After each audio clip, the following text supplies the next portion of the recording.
Greetings all and welcome to Hooked for Life with Mary Beth Temple. Take a minute to subscribe to the channel if you haven't already for knitting and crocheting and general crafts. And you guys, I even got out the hot glue gun and some paint because Christmas is coming. And in my family, Christmas is coming is a big joke. Everybody in my family says, Christmas is coming, in exactly that tone of voice the week leading up to it, even though we're way old enough to know better. Anyway, in this project, which features heavily a bunch of items that we got at the Dollar Tree store, we have this little advent calendar. Now I'm going to scroll back here so you can see all of it. So from the Dollar Tree, we got the 2 colors of jute cord for the ribbons. We got the clothespins. We got the foam brushes to apply the paint. We got the flat back gems that are on the envelopes. Pardon my background, but I had to find some place to put something this wide. And then in addition, we used folk art paint from Plaid in 3 colors. It's the chalk paint. We used the colors, which I will tell you the names in the next segment. I think it was Grotto, Tuscan Red, and Adirondack White, or White Adirondack. And then also from the craft store, we got a sheet of number stickers and the little envelopes. So the idea here, all right, let's see if I can do this without tangling myself up in my microphone, is that you take your little gifts that you want to use for Advent. Boy, I hope you can see this. And you stick them right in the envelope, but it comes right off the clothespin, so next year you can reuse them. But you could fit a little sweet in there, a little love note. You could put in a little gift card. I owe you a dozen cookies. Look in the basement for a note, you know, that kind of stuff. And it's a lot of fun and not very expensive. And I just really had a great time doing it, and I hope you do too. So, oops, I did knock the camera. So let's stop making a drunken looking introduction and get on to the fun stuff. Now, the very first thing that I want to do is to take these guys apart. And the reason I'm doing that is I don't want paint on the spring because I want it to, you know, to work evenly, and I don't want to get paint in there. It won't be so pretty. So I'm making a little pile. Now, there are 25 days before Christmas, and I know the 25th day is Christmas, and some advent calendars have 24, and some have 25, but I actually pulled out 27 pins, so I have a couple extra in case I scratch one, and also that'll give me more flexibility with the color. And I'm going to use 3 different colors of paint. I'm going to use the Tuscan Red. These are folk art chalk paints from Plaid. And then I'm going to use Grotto, which is this nice ferny green. And then I'm going to use White Adirondack, which will give me sort of a winter white. It's not a bright white. So these are the paints that I'm going to use from Plaid on the clothespins. So I tried with a screwdriver, I tried with my thumbnail, but I didn't want to wreck my manicure. I tried with needle nose pliers, and I found out the easiest way to take them apart, just slide that top guy off. See, now it's out. And then the other one is really easy to pull off again. Let's do that again. So take the top one, slide it towards the open end. One or the other of them will pop off. And then once one is out, it's easier to get the other one out. So I'm going to make a giant pile of springs and clothespin parts, and then I'm going to start painting. The next thing I want to point out is there is no difference between the left side of the clothespin and the right side of the clothespin. So you don't have to work about evenly matching up rights and lefts. You can just go into your giant pile of clothespin parts and make sure that you have enough. So I have poured the paint out into a little scrap jar and stirred it up. Apparently not well enough. It does tell you on the label to shake well, so you want to make sure the paint is mixed. But also, this is a nice thick paint. It's not going anywhere. So you can stir it up in the jar like I did, or shake it in the bottle. So in the interest of having them not stick to my paper, I'm sort of doing one half and putting them down, and then I will do the other half. But you can see this paint is nice and thick. I didn't do any kind of crazy prep. I'm sure I could have sat here and sanded each and every one of these little clothespins, but it just didn't seem like that was the best use of my time for something that's going to look rustic. So I didn't do it. So again, I pulled out 27 clothespins, so I'd have some spares. So 1/3 of 27 is 9. Is that right? 9 9 is 18 and 9 is 27. So I'm going to have 9 of each color, which means I need to make 18 of these little guys in each of the 3 colors that I've used. Now you of course can use all one color if you want, or you could use a bunch of different colors. Whatever floats your boat. After these dry, I'm going to pick them up from the other side and paint the other side. Now, if you were doing a piece of furniture or a big project, it says on the label that you want to leave 2 hours between coats. So you would want the first coat to dry for 2 hours before you put on the second one. But I don't think this needs 2 coats. Look how nice that's adhering. And even if it wasn't, again, it's sort of a rustic looking piece. I'm not getting crazy about a second coat because this is not going to get a ton of wear. So I don't feel like we have to wait 2 hours between the first half and the second half, because in my mind it's all one coat.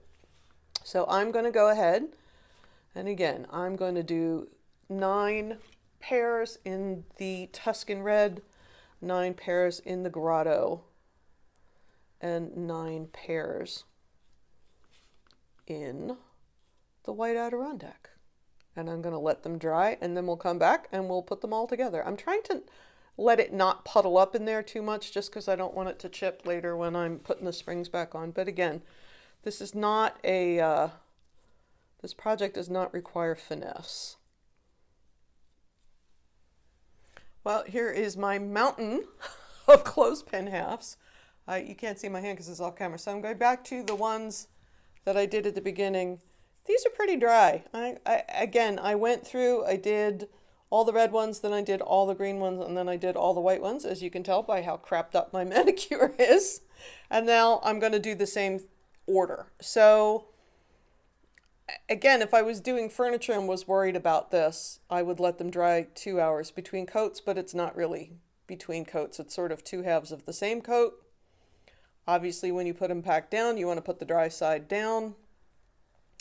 And I'm covering the inside of them. You're not going to really see that, but again, it's just an idea of sort of getting the whole thing covered, but do make sure you get your side edges. I took that right off camera. Can you tell that I normally do knitting videos? So again, I'm just going one at a time. I will also say this, I poured a lot of red paint when I started, but by the time I got to the white and the green, I hardly put any paint in the slop jar, and this paint goes pretty far. So again, not something I would worry about running out of, even if you decide that you want to do them all the same color.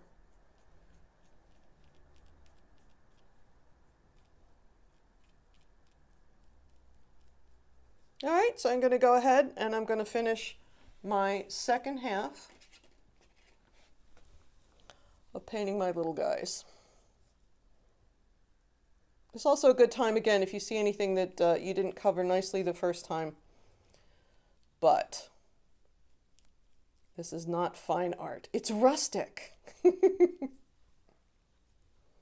my manicurist is going to shoot me. So I'm going to keep painting, and I'll catch you back here just in a little bit. Okay, I have painted all my little clothespin pieces, and I'm reassembling them. I have already ruined my manicure, and the odds of my being able to do this on camera are slim to none, but I'm going to give it a shot. So you just want to grab any 2. You want to make sure that the skinny side, see how that's thinner than that? It's pointing in the same direction. So what I have been doing is I grab one of the springs, and you're lining that up with the big hole towards the bottom. And then I'm pulling, there we go, pulling this guy out so it fits into the slot. That's the easy part. Then you want to grab the other side. Again, line them up. So I have my skinny sides together over here and my fatter sides together over here. And again, I have successfully, you can see I've successfully done a bunch of them, but I just don't know if it's going to work on camera because it does take a little force, but we'll give it a shot. So I'm pulling the spring up as far as I can do it, and I'm trying to get it in that little slot. I have discovered, there we go, that wasn't so bad. It's easier if you line the slot up first because this has a little more play in it. But here we go. So I am almost done getting that together. So once again, I'm going to line the spring up. I'm getting cocky because it worked. We'll see if I can do it again. Pull that right hand guy to the back and push it so that it lines up in the slot. Now, again, I have arthritis in my hands. It's not always easy, but use the table for a little oomph if you need it. Grab your other side, line up. Make sure your little triangles are on one side and your little grippies are on the other side. And again, I found it easier to use the table for ballast. Pull that spring up as far as it'll go. Slide that into the slot first because this you can maneuver. And then push it into place. And it's all good. So I just have these couple left to finish and then we'll move on to the next step. The next step is to attach the ornament hooks. Now, I did this one with E6000 glue. I used the little tube just because I go through a lot of this glue, but I like the little tubes so I don't glue the caps on by accident. That's going to last forever. I could probably hang an elephant off of that. You do have to pay a little bit of attention while it's setting that it doesn't sort of wander off. I know a lot of people prefer hot glue. Here's what I have to say about hot glue. I do think it will work. However, I would not use low temp. I would only use high temp for two reasons. One is if you're hanging this by the mantelpiece and God forbid you have an actual fire, I wouldn't want the hot glue to get hot and for parts to drop off. Ditto if you're going to put the piece away in the you're going to put it in the attic or the basement or something, you're going to store it for a little while to, to take it out for next year, then I wouldn't go hot glue. I would definitely go E6000.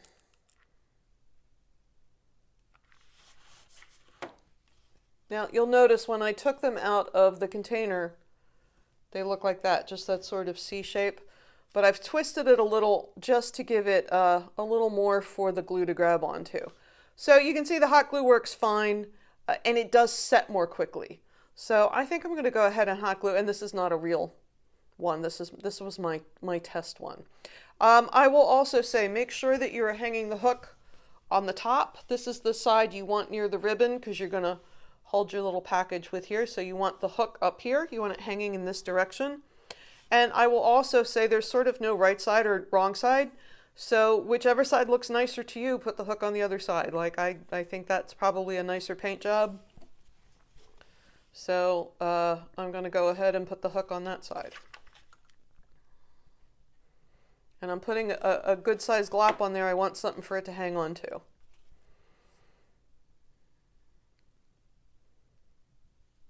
All right, so I'm going to go ahead and I'm going to put my ornament hooks on all 25 of my clothespins.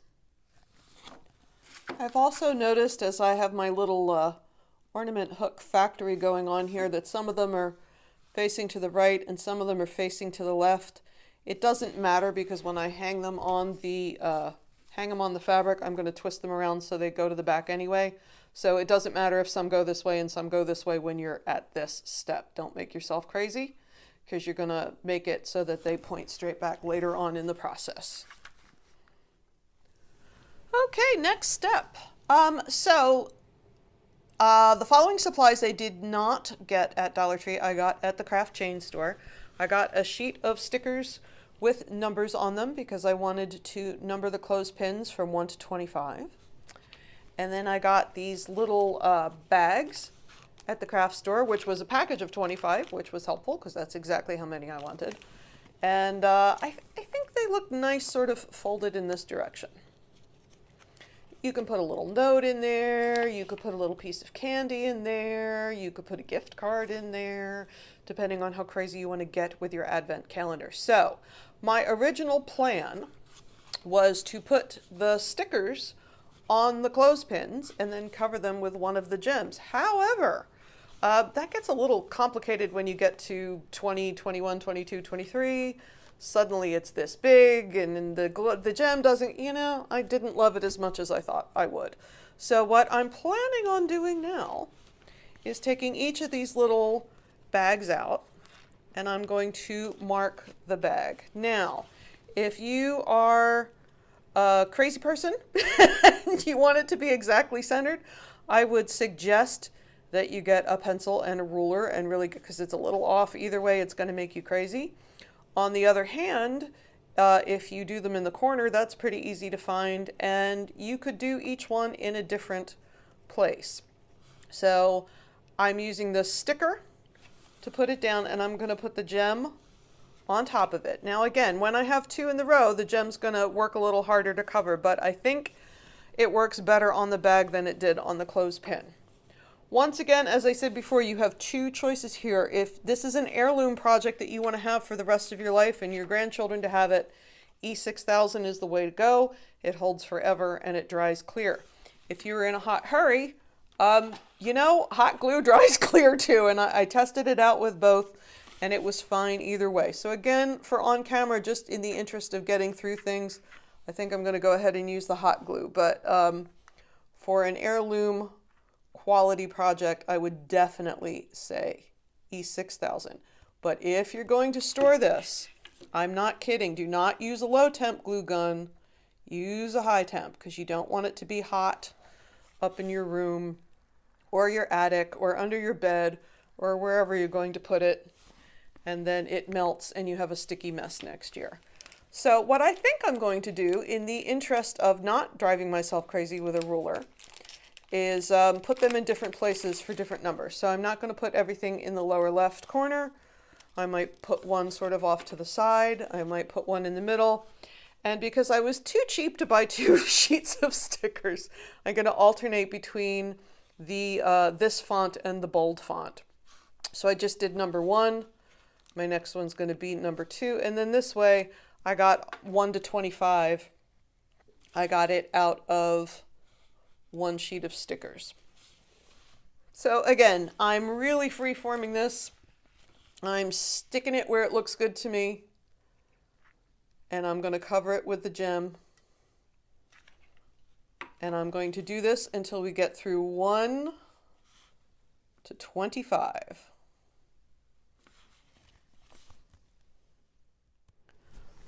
All right, all of my parts are assembled. I am going to take each of my clothespins and I'm going to arrange them so the hook is pointing towards the back.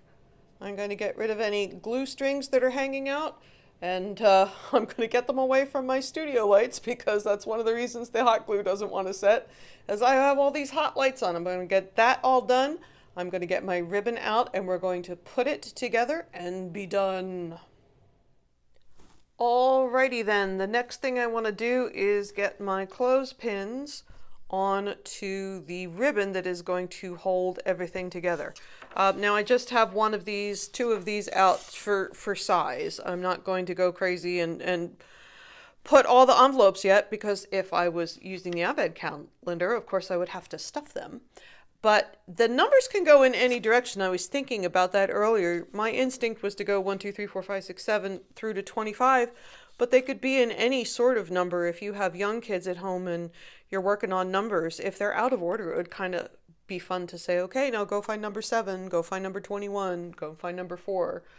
It might hang a little better too if the numbers are dispersed across the entire width of the garland and not in one direction, because if they go from one side to the other, you'd be a little heavy on one side, a little lighter on the other. Now this is the sort of fake jute wired ribbon that I got at Dollar Tree.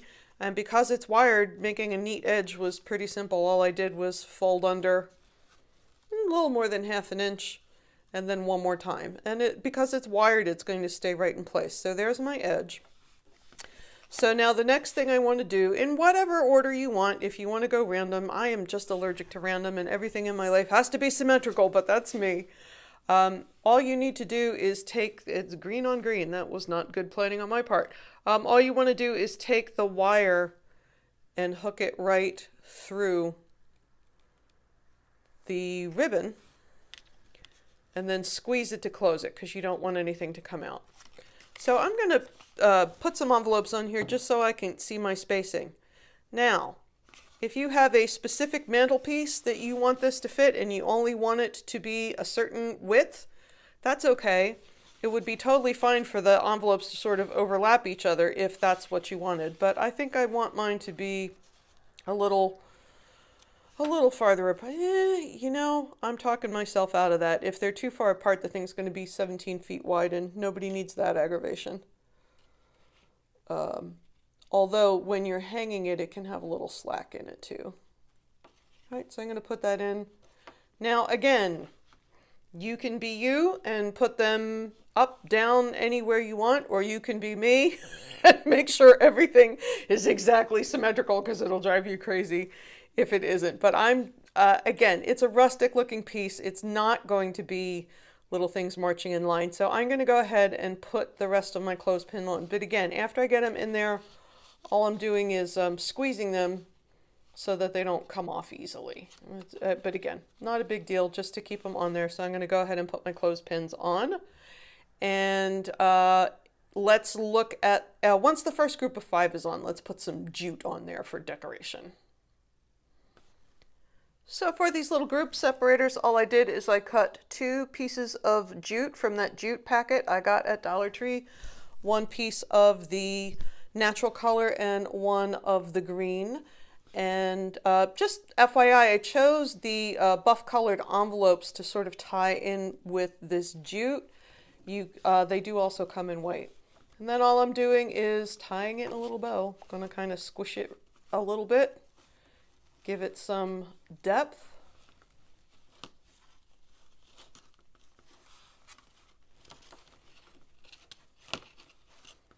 And I'm going to double knot that just because I don't want to get the hot glue gun back out. I'm going to go ahead and let the little curly cues hang. If they bother you, again, you can trim them off. And you can skip this step if the jute doesn't make you happy, but it did me.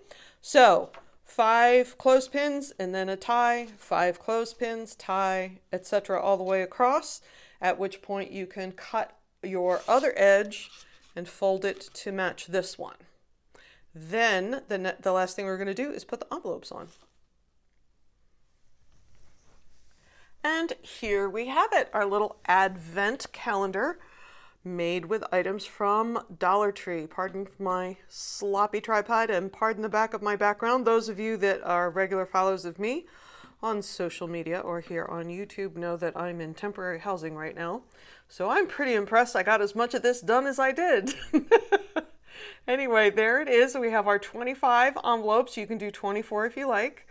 And we use the clothespins, the ornament hooks, the 2-colored jute, the wired ribbon, and the flat back gems, and the foam brushes to apply the paint. We used all of that from Dollar Tree. And I hope you had a wonderful time here on the Hooked for Life channel. Now, please subscribe. I know everybody says that. And but I'd really like it if you subscribe while you were here. We are generally pretty yarny here on Hooked for Life, but there is more general craft stuff coming later. And as always, I really, really, really appreciate you guys coming by and watching. Have a wonderful holiday. Bye-bye.